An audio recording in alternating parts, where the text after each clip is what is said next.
Yeah, just take a good look at her. So she was the director of education at Aga Khan Foundation, and she oversaw the education and early childhood portfolio across 17 countries in South and Central Asia. 17 countries, yeah. South and Central Asia, Eastern and West Africa, and the Middle East and Europe. And she was with Aga Khan Development Network for about 10 years, but her entire experience spanned over 30 years or more. Yeah? Or, yeah, more so.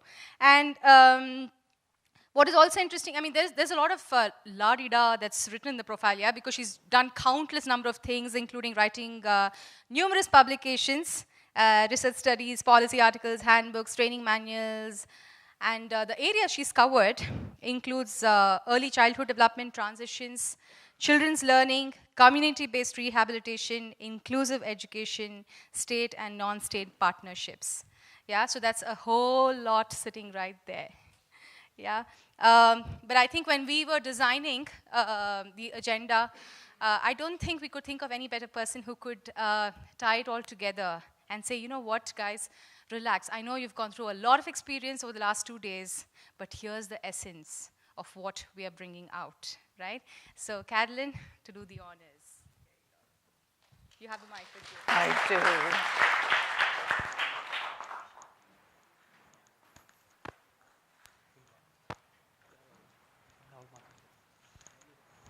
Thank you, Paddy. No pressure, huh? I mean, you know. Thank you very, very much. Well, what are 2 days? I mean, what a journey. I feel so privileged to have been here with everybody, to be part of it. I mean, it's just been so many powerful experiences, amazing conversations. You know, Sucheta sort of talked us through the process just now, but everybody's so modest in Dream a Dream that nobody talks about the fact that it's completely magical. And the welcome is just extraordinary from the moment we arrive, the inspiration, just that opening up. I mean, that opening up of some deeply personal experiences in our own lives, listening to other people's experiences, that real reflection, that real active listening. This is really, really precious stuff. I mean, how often do you go to a conference and have this sort of experience? I think it's pretty unique. And we're very blessed to have been here. I mean, we started on the first, is it only yesterday morning? I mean, it feels like we've experienced so much, we've done so much, but it was yesterday morning we had Sucheta's welcome, where she really gave us that beautiful invitation. Remember that first poem? See the beauty and source your own life from its presence. What a poem. She talked about what we've come back to many times, the fact that children and young people are living in times of unprecedented change. They're having to navigate their way through extraordinary times, and we don't even know what is going to be happening 10, 20 years from now. We just know that change is so rapid. And we talked about the need to really equip kids with not only the knowledge, but also the skills, the attitudes, and the values. And that attitudes and values is very, very central for all of us here, I think. It's certainly extremely central for the Aga Khan Foundation. But equipping kids with those aspects that are really going to enable them to interact effectively with their world and contribute to their families, their communities, the broader society. It's a big it's a big thing we're taking on here. It's huge. We had Paddy and Muddy's wonderful opening up in the beginning. And then we had the tour de force from Valerie, that incredible whirl through the big, big issues, from planetary level right to the intrapersonal. And I thought I was going to read lots of novels now I've officially retired, but there's now all these amazing books I've got to read. It's quite a list. She really got us thinking about learning to thrive in a transforming world, that very rapidly transforming world. And took us through those 3 pivots: planetary, technology, and our own evolution. And helped us think big, starting very importantly at the intrapersonal, then critically that interpersonal, that ability to really relate, and I'm going to keep coming back to that during this,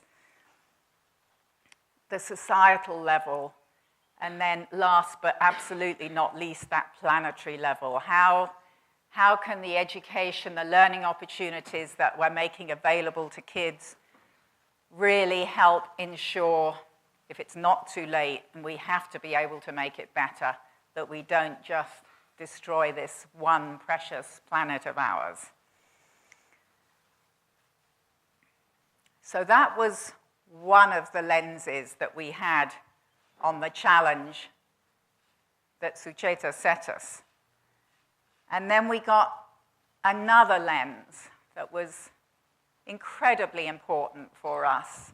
That was the lens from the young people, hearing about their lives, what was useful and not useful for them. And I was particularly interested in what they were feeling was and wasn't a helpful teacher. What were the characteristics of a teacher that really made a positive difference in their lives? And it was really interesting, that list, because it's something that really goes across countries, I think. The idea of fairness, of respect, of trust, of giving kids responsibility, and recognizing the huge responsibilities that they already often carry. It was uncovering their talents, helping them feel secure in their identity. It was that guiding with affection and really motivating them. I love the description of the ideal principal, which was extraordinary. You know, remember that principal who knew every child's name in the school? Said so much, didn't it? And that principal who cared deeply about each kid, who encouraged them to think out of the box, who really encouraged them to care for each other. I think that kid was absolutely right when they said that every principal should be like that.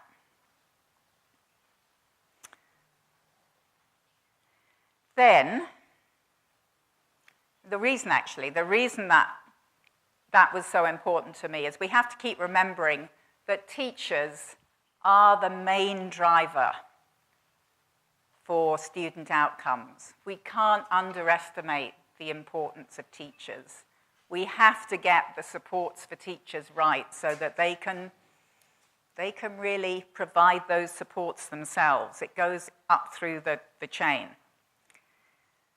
Then, as Sucheta said, that afternoon was packed full of very powerful experiences. We had the amazing talk, that chat with Vishal and David. David's really taking us through those very worrying and very real impacts of early adversity. Thinking a bit about the processes that can improve rather than have people diving down into very difficult outcomes. And the importance of acknowledging that challenge and validating people's histories rather than just ignoring it. Then we had Paddy and Muddy. I mean, what an inspirational, dynamic duo you two are. It was just magic. So, I mean, really fantastic. I'm very British, really, even though I left England in 1980. So I'm not, often very good at sort of, well, actually, I love dancing. I'm all right on the dancing front, but I hate drawing, and I'm not necessarily going to open up to everybody. Oh, that was all gone. It was just like fantastic. I couldn't wait to start making my little world and drawing my pictures. And it was really fantastic. What an experience. And the way we all shared in that group of 5 or 6 after was very powerful. How often do teachers get a chance to do that? Of course, the teachers that Dream a Dream work with get a chance to do that. But how powerful is that? Because so often we don't look after teachers at all. We're so busy expecting them to look after the kids and to support them.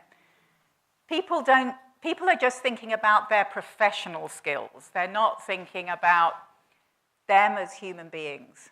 And that, I think, is what makes this whole approach so, so powerful. It is indeed an arc of transformation when you're really thinking about people as human beings with their own histories, own identities, own things to work through.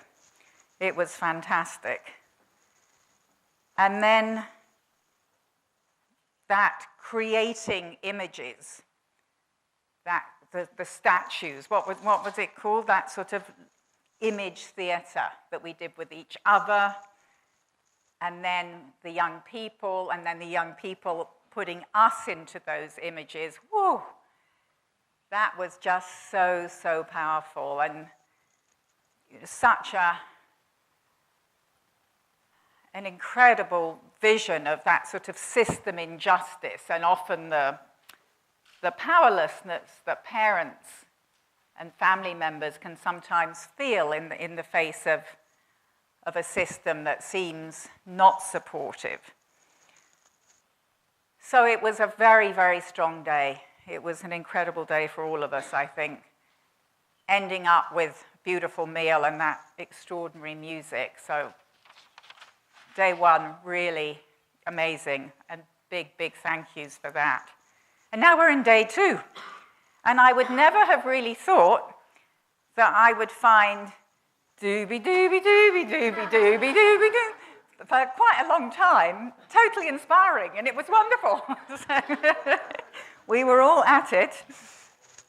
But today we've spent more time really going deep, making meaning of those day 1 experiences.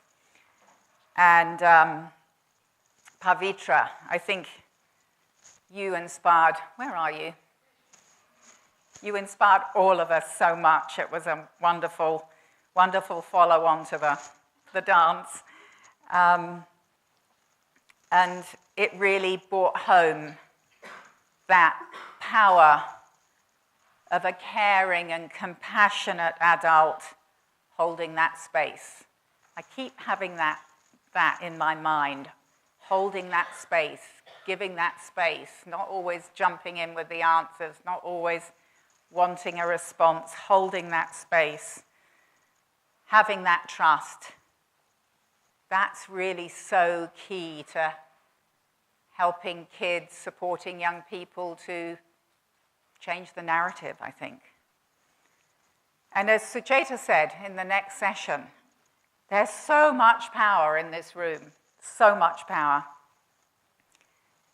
And we're all, one way or another, tapping into that power to create positive change. And again, those conversations we had, those short conversations, but important ones. What can we all do? That was an important one. I think there's another important one that we might have at the end here, which is looking at what can we all do together? because we were talking in our own, rightly, we started off talking about us as individuals, and we have to honor that as when we leave here, but also time to think about what can we do together. Then Atishi Marlena gave us that inspiring presentation about what government can do when it decides to. And really, that story of transformation of Delhi schools was an important reminder that really, when we're talking about working at scale, government is absolutely central for us. And that's been repeated in the sessions this morning later in the morning, the parallel sessions on implementation, on evidence, and on system change. And it would have been great to have had even more time for those, I think. There were some really important conversations happening there. Then Suchetas took us through the arc of transformation and how that can work at multiple levels. And I think that's one of the things that we're very excited about in the Aga Khan Foundation, because we feel, and we're first starting to work with Dream a Dream in Kenya, in fact. We've already done some work, hope to do more, and also here in India. But it's that opportunity to really work in a different way that can actually shift mindsets that is so exciting. But one of the reasons this has been such a remarkable couple of days for me is that a lot of the questions we've been exploring are an amazing fit with some work that Aga Khan Foundation is undertaking in partnership with Oxford University at the moment, with Oxford University and a coalition of interested organizations, including Dream a Dream. The heart of the partnership is really sort of re-examining the mission of education and the meaning of learning in an uncertain world, which is exactly the journey that we've been going through this last couple of days. We had two big questions when we started this a year ago. Are we concerned with the right things? And are we looking at them in the right way? And clearly, we feel that there's some real work to be done to get that feeling right for both of those questions. Are we concerned with the right things? Are we looking at them in the right way? Because there's been this incredible narrowing down, as we all know, in recent years, well, last 10 years especially, with this obsession with learning outcomes. And of course, learning outcomes are important, critically important. We all feel that. The worrying thing is the way learning outcomes are being defined in lots of places, where there's this obsession with particularly early grade reading tests. It's as if a child's whole future rests on whether they can read a certain number of words per minute by the time they're 7. It's really bizarre. And it feels like sometimes we're caring about what we can measure easily rather than measuring what we care about. We know that the things that really matter are things in addition to those core basic skills, which, yes, matter, but it's about adaptability, it's about innovation, it's about creativity, about problem solving, about communication, and critically about empathy and pluralism. By pluralism, I'm meaning respect for diversity and really valuing people who are different to you. Heckman, Nobel Economics Laureate. And I really, really appreciated the emphasis on day one on getting control of education away from the economists. That's critical. But Hetman is a powerful voice, and I love his myth of achievement tests. Oh, right, 5 minutes, thank you. Right, I will speed up a little bit. The myth of achievement tests is that, although of course they're important, they're actually not all that predictive of life outcomes. It's the personal qualities that really predict academic, economic, social, psychological, physical well-being when we look long-term. There's loads of terms being used at the moment: 21st century skills, soft skills, social-emotional learning, life skills, kind of all talking about much the same thing. And lots of emphasis at the moment on social-emotional learning. And that's because it's been shown to be linked to increased academic performance. But I think our argument here is that, yeah, that's very nice, it's great, and not surprising to any of us, but actually it's really important in its own right. Really, really important. When you think of the pressure that many people live under now, the increasing population everywhere, the increasing diversity, the very fragile and often already fractured climate, of course social-emotional learning and being able to live together is absolutely critical for us, whether or not it makes us get a better score on a test. But the purpose of the Oxford Partnership is to really contribute to this broadening out of the education discourse, both internationally and nationally. It has different aspects to it. It's got a research component. There's a seminar series. I'll give you the link. It's going on now, the seminar series. And it's live streamed, but you can also see it on YouTube. And there's a symposium every June. The idea is we're going to really create research policy practice forum that will really support this generation of learners. And one of the big things that I really want to just touch on is that we have now a 12-year research project in 12 countries, including India, just getting going. We're in the design phase this year, because we have to get away from this search for the magic bullet that someone was talking about earlier, you know, like, oh, right, we've got this new phonics approach, and that's going to change everything. It's all going to be fine now. We know life is so much more complex than that.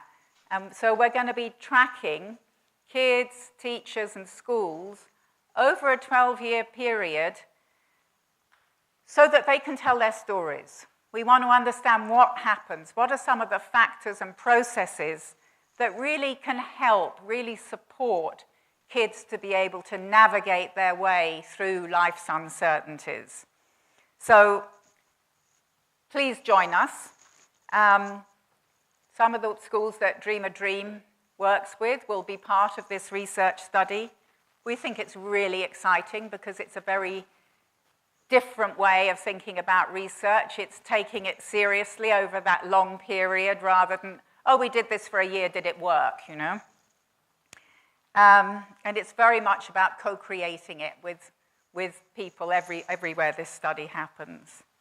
But I want to come back to this group because you are an extraordinary group of people, which is why I'd so much like many of you to be involved with the Oxford Partnership.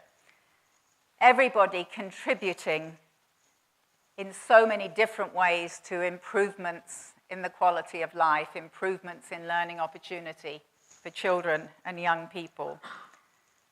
But I feel like our coming together this last 2 days has sparked something more. It's bigger than ourselves. It's bigger than our individual organizations. It's reaffirmed for me that sense of being part of a movement, of something more than just what we do on our own. And for that, really, I want to thank the whole Dream a Dream team for really providing that spark. I think the design team for this 2 days was Vishal, Sucheta, Padi, Madi, and Pavitra. And really amazing, fantastic. Thank you so much.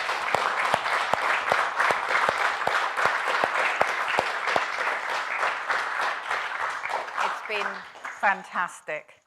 But I'd also like to thank the whole Dream a Dream team, because I think everybody has been involved in making us all feel so comfortable, making sure everything has worked so beautifully, and importantly, the work on the ground just being so inspirational. I just want to close by saying that for me this is very powerful, because this is the first sort of visit, if you like, first trip I've done since I retired at the end of December. Retired being sort of advisory, because I'm kind of still an advisor with AKDN. But it is different, and it's really made me reflect, both professionally and personally, on just how central relationships are in all of this. The last few countries I've visited, that I've really felt something really important is happening here, something's really working for kids.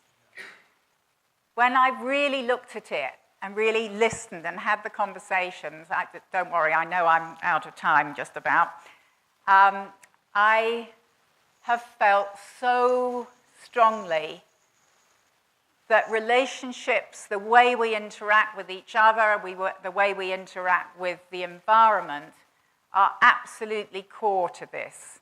Because when you see, if somebody very senior, and that's why this is important for many of you in leadership roles, actually is really role modeling, as Sucheta was talking about, it has a very powerful effect as you go down. If everybody is feeling listened to, people's voices are being heard, and really there's a co-creation process going on, it's a completely different way. And I've seen it, you know, where somebody very senior is sort of organizing something, but in such a collaborative way that then that next level down is doing the same. And then you just see it go down from someone who's supposed to be supporting a head teacher actually really doing that, head teacher to teacher, teacher to child, and then children in the way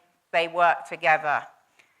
And that is one of the actually core things we're going to look at in this research with Oxford, because how many studies really look at trust? And yet, we know that's key. The kids told us that's key. You young people told us that was key yesterday. We know it. Why are we so obsessed with looking at the things that often aren't at the core? So I close by just saying, you know, what a joy it has been to be with a group that so values relationships. And I really do look forward to, I hope, being a part of whatever we decide to do to just keep taking this forward for, but most importantly, with children and young people. Thank you very much.